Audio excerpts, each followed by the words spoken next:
final quarter begins right now.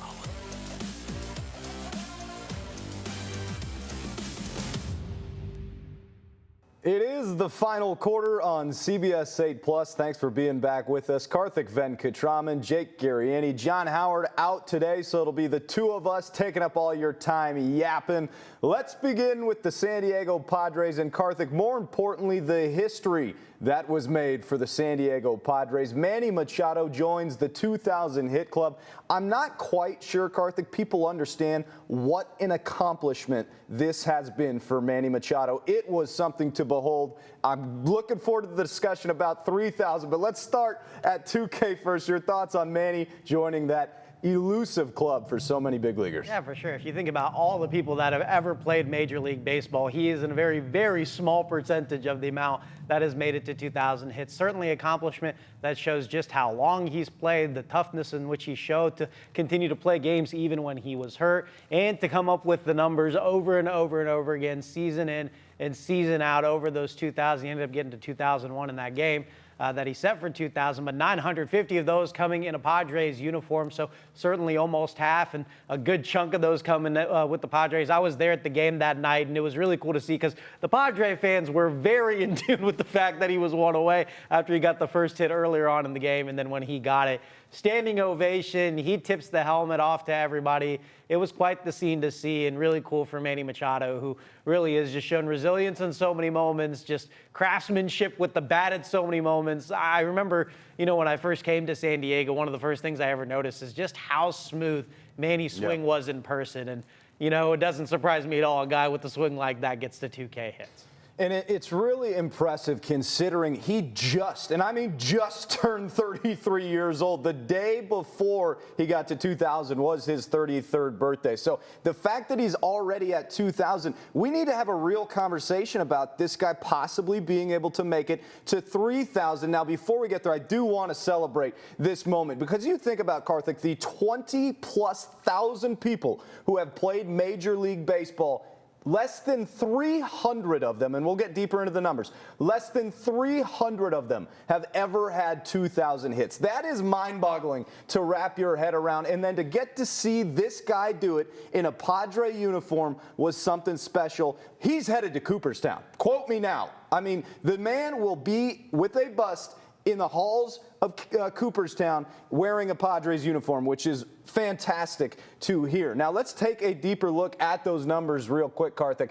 297th, I've heard 298th. I believe there's a little discrepancy. I play it safe. I say less than 300 have ever had 2,000 career hits. Just the 12th player to have 2,000 career hits in 350 homers by his age 32 season. And look up that list if you want, but it's amazing the players that are on that list. He's just the 5th active player with 2,000, 6th Padre player to do it, and the first Padre player to do it since 2006. When you soak in those numbers, you really get a magnitude of how impressive this is. I think not only just those numbers, but we're looking at a guy who's on pace for 3,000 hits and 500 home runs, which is even more rarefied air in the game of, the MLB.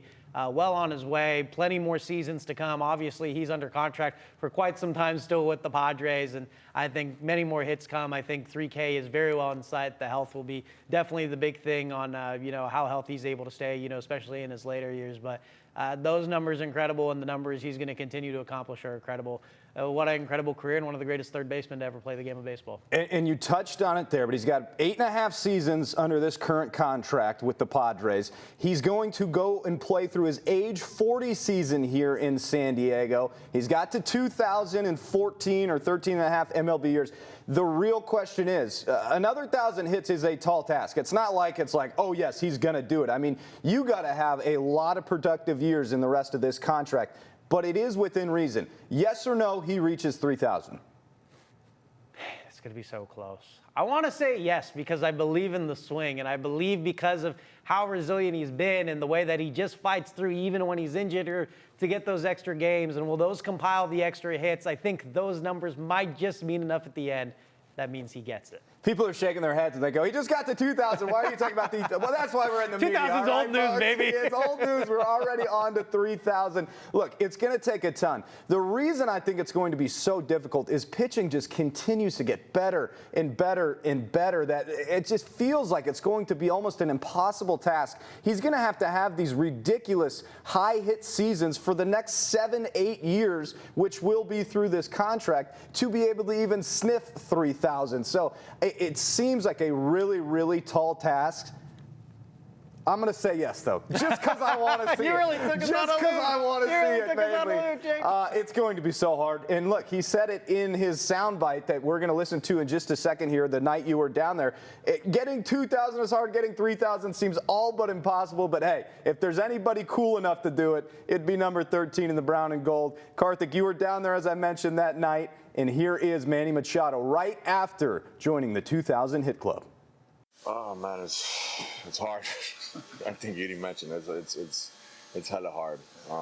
You know, trying to get 2 over the weekend or even for a week now. I mean, it kind of makes you realize how hard it is and how hard this game is. And to get 1 hit in the big leagues, it's very extremely hard. And let alone you look up there and you got 2,000 of them. I mean, that right there, you kind of just, you know, kind of notice how special it is and, you know, how special this game is. So, yeah, man, it's pretty cool.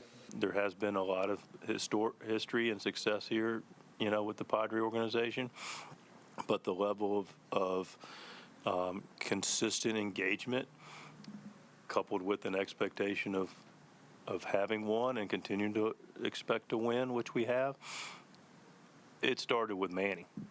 You know, it really started with that signing. We spoke a little bit about it before the game. Clearly, that was a salvo to the league that says, hey, man, the Padres mean business. The good news is it didn't stop at Manny. Otherwise, it wouldn't be where it's at. But it did start with a premier name in Manny Machado, and it was somebody that the city could get behind. Manny definitely does mean a lot to the city. It's just the chance that you see in everything and how he embodies the San Diego Padres. As he gets closer, now he can kind of de-stress a little bit. He also talked about how stressed he was leading up to that moment of getting to 2,000 and getting there. All right, let the stress go. He's trying to start getting to 3K. Make me sound good, Manny. Make me sound good, man.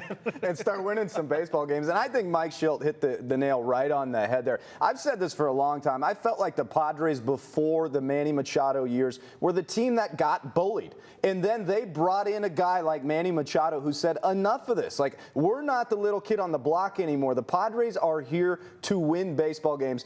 People will hate me for saying this. It honestly started with the Eric Hosmer signing. That was the first one where people said, all right, the Padres are willing to spend some money. And then everything is built up from there. Manny and so on and so forth. And Mike is dead right when he says, look, it's a good thing it didn't stop at Manny. Obviously, we've discussed a million times the Peter Seidler and what he has done for this franchise. But the fact that Manny came in and said, we will no longer be the team that gets pushed around. We're here to compete. We're here to get to the playoffs. And we are here to push you around, changed the whole attitude of the San Diego Padres organization. So I love that. I love that about Manny Machado. I know people love to hate Manny, but I don't get the reasoning behind it. Not in San Diego, they don't. I don't know. I feel like a lot of Padre fans do. I feel like a lot of Padre fans say he's not clutch and he doesn't do this right. He doesn't do that right. And everyone's critical of their own players in San Diego, though. There's that, too. I don't get the hate on it. If John were here, he'd be all over me. He'll go on a list about why he hates Manny Machado. But Manny Machado, congratulations. 2,000 hits in the midst of what has been kind of an up and down stretch. And it feels like we're kind of a broken record when we say this about the Padres recently. But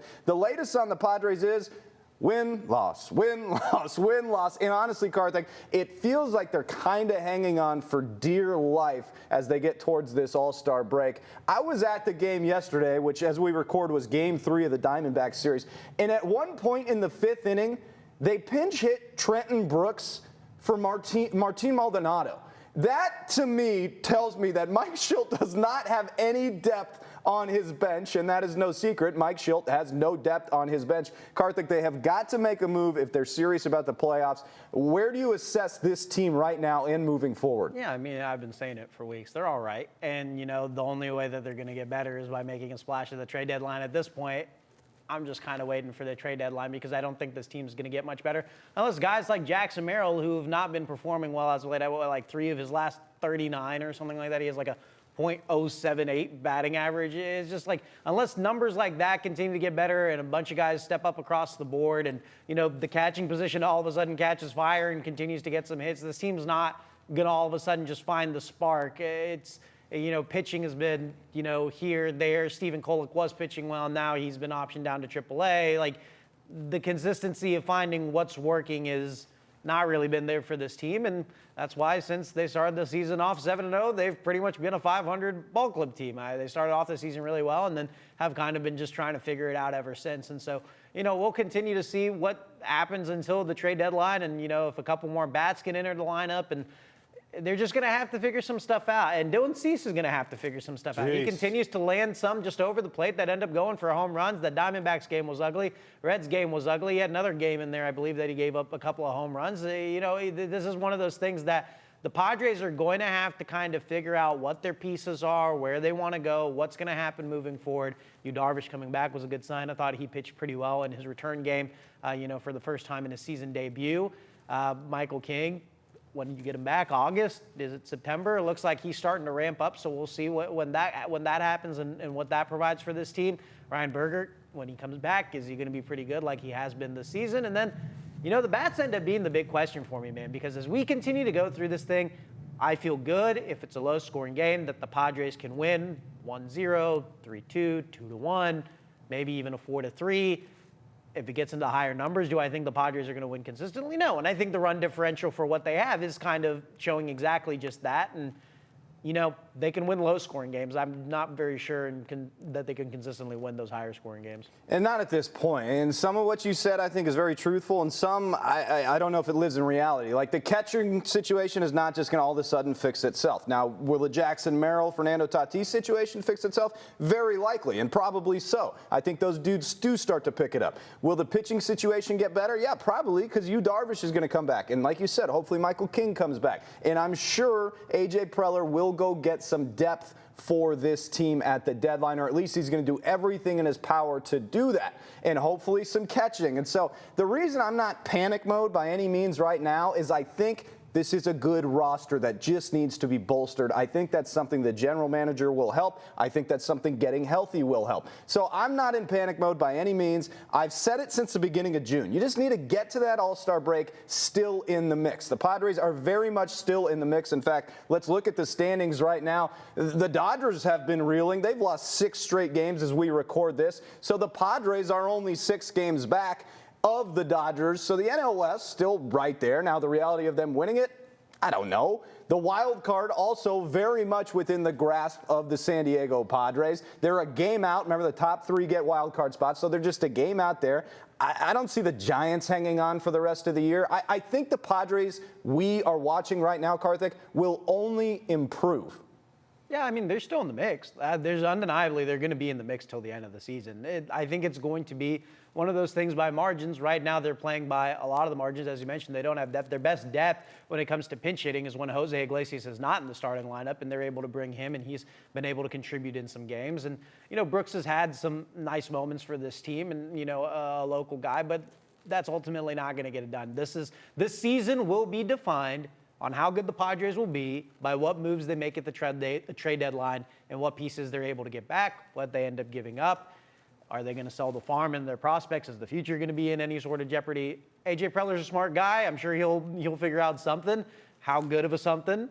We're going to find out in the next couple weeks. Yeah, and it's going to be a huge definition of this season. I don't think it fully defines it because I think the health in the slumps that the players are currently in will change as well. So I don't know. Again, I'm not in panic mode by any means right now for the Padres. I think a lot of people are, and I understand why. What you're seeing on the diamond some nights is very ugly. I get that. But there are other nights like the Game 2 against the Diamondbacks where they won that 1-0 game. That was one of the most thrilling games I'd seen. That's tense, though, man. You can't keep. And no, I said you this cannot. a couple weeks. Cannot you can't survive keep on winning that. on these small margin of victory games. It's tough to keep winning like that. No doubt about it. But win them when you're down bad. Right? Sure. Like right now, they're this still is winning. Agreed. Yeah, right now, this is not the best form of the San Diego Padres, and yet they have the most 1-0 wins in baseball. They have a lot of these tight margin wins. Do it now And then when you get better, just go ahead and start winning those games handily. That's why I know everyone's like, that's not sustainable. Of course it's not sustainable. But get those wins now. It's better than the losses, right? Yeah, you definitely want to get the wins. No one's saying they should go out there and lose baseball games. Now and then They're get definitely better. in the hunt. They got to get better. They got to get better. There's no question about it. If they continue, if they don't make any major move or no substantial, pick-me-up comes from like returning players getting healthy, a Jackson Merrill picking it up, like if those things don't happen to the production level that I think they hope, it's going to spell maybe a little bit of trouble.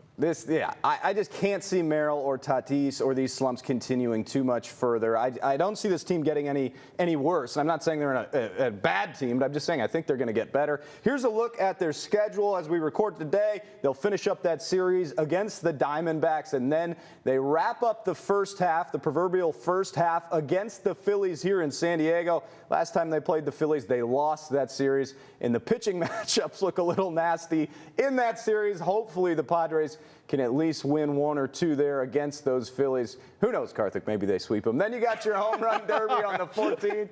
The All-Star game, as we currently record, the Padres got a handful of All-Stars. Manny Machado, Jason Adam, Robert Suarez, Fernando Tatis Jr. will all be at the Midsummer Classic. Maybe a Nick Pivetta gets in there. We'll see.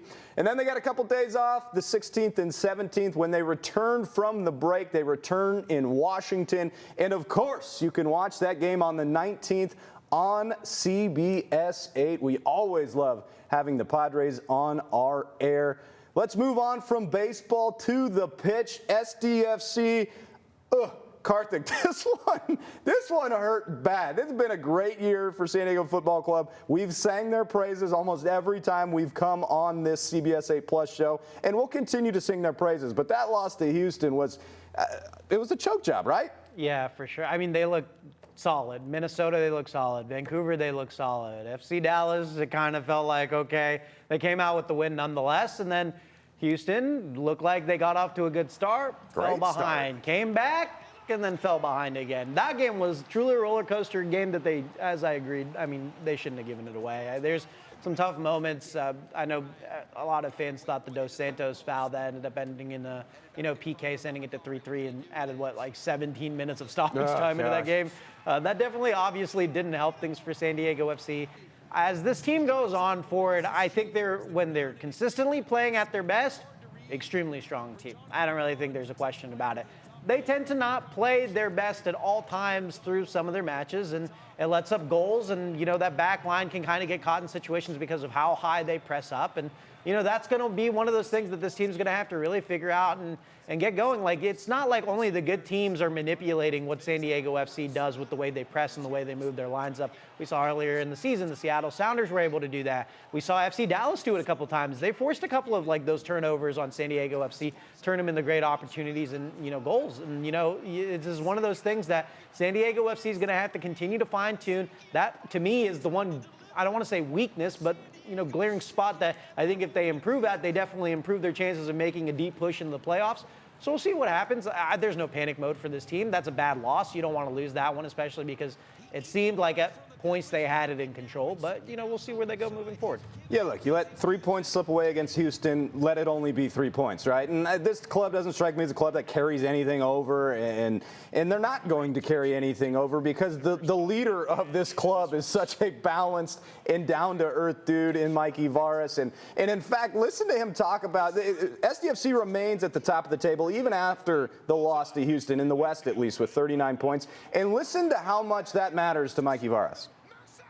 I think the main thing about the top of the table means nothing midway through the season. That's what everybody's got to understand. It means nothing. It means that's where we are right now at this present moment. But we can't forget what has gotten us there, and that the fact that we still have a whole half of a season to play. And every day we step out and represent the club, we need to remember that it's a tremendous responsibility. And it's a tremendous honor. And so I think the most important thing is a reflection inward. I'll certainly do that. We have to be consistent in who we are. We have to be collective in who we are. If we want to do great things, unbelievable things, Humility is the root of those things. Humility is the root of greatness. And we have to be together in everything we do. Yeah, for some reason, I just got no worry about that team. He's always pretty inspiring, man. When he talks, it's hard not to listen, kind of. I'm not, I don't even play on the team, and that kind of got me riled up because it is like it's just like, it's one bad match. Mikey Vara said it after the match. They did not play well. They did not have a good performance at all. He's going to let his team know that, and I think the team has taken ownership of that plenty of times this year when they haven't played well. They've found ways to bounce back. I don't doubt that that's going to be the case again, and I'm sure they will find a way. Yeah, it's one thing this young club has shown they do well early in this franchise is move on and keep pushing, and they're going to keep pushing against the Chicago Fire this weekend. That is their next matchup. Chicago Fire FC 8-4, right there at the bottom of the playoff picture in the East. That game will be at Soldier Field, and SDFC will look to get right back in that win column. As for the Wave, the NWSL remains on their break, so no news with them. There is news, Karthik, at the All England Club, where our buddy Taylor Fritz, the San Diego native, Rancho Santa Fe's own, is headed to his first ever Wimbledon semifinal, and what a matchup he has against Carlos Alcaraz. Before we get into the battle against Alcaraz, your thoughts on the way Fritz finally got over that hump at Wimbledon? Yeah, definitely. I thought he's played some pretty good tennis. His serve's been good. I thought his forehands and his backhands at the baseline have been really good. And, if Fritz can put it all together, he's been a really good, consistent player. And it's kind of surprised me, he hasn't maybe reached a semifinal already at Wimbledon because of his style of play. The grass kind of tends to move quicker. And, Taylor Fritz has been good, but obviously, he's been, I don't want to say up and down, but he's not reached really this level consistently in his career when it comes to majors. He's won, other minor tournaments and, played really well at Eastbourne coming into this tournament. Some wariness at the beginning of this tournament with a couple of 5-set matches and a 4-set match. And, he got a walkover along the way, which kind of helped with things. And we'll see, as time goes on. And, he beat a good guy in Karen Hachinov. Hachinov's a good tennis player. And, moving forward, we'll see what Taylor Fritz is able to do against Carlos Alcaraz. In my opinion, think Carlos Alcaraz is probably going to win in straight sets because not only is he the back-to-back defending Wimbledon champion, he's really darn good, period. And that last match that Alcaraz played, he just absolutely destroyed Cam Norrie and looked like the fine-tuned machine that we're used to seeing out of Carlos Alcaraz.